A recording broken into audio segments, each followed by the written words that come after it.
Chilling आल्यानंतर केळी export होत नाही, हा सगळ्यात मोठा गैरसमज शेतकरी मित्रांनो आपल्या डोक्यातून काढून टाका. सुरुवाती स्टेपला आता चिलिंग कुठंच नाही आणि डोक्यात धरून चाला माझ्या प्लॉटवर चिलिंग आले. आणि आपले असे काही शेतकरी आहेत की त्यांच्या प्लॉटवर चिलिंग आलेलं नसतं, त्यामुळे व्यापारी तिकडे जातात कारण त्यांना नॉन चिलिंगच्या काही बागा सापडतात. त्यामुळे आता मला सुरुवातीला रेट कमी सापडणार. मग काय काय भागात थंडी अजून कमी आहे, काय भागात थंडी जास्त आहे. मग ज्या टायमाला सगळ्यांच्या प्लॉटवर टोटल चिलिंग येईल ना त्यावेळेस व्यापाऱ्यांना चिलिंगचाच माल भरावा लागतो. त्यामुळे ही डोक्यातून काढून टाका की चिलिंग आल्यानंतर व्यापारी माल खरेदी करत नाही, 100% खरेदी करतात. सगळ्याच्या प्लॉटवर जर चिलिंग आलं की व्यापाऱ्यांना काय ढेकळं भरायचे का मग?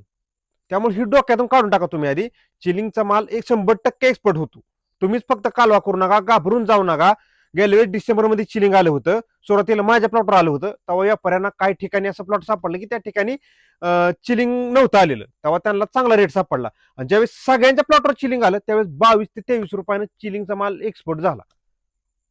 त्यामुळे कुणीही घाबरून जाऊ नका. आणि केळीचा रेट बी लवकरच वाढतील, डिसेंबर पर्यंत 100% वाढतील केळीचा रेट. खचून तेवढं जाऊ नका. जय जवान जय किसान.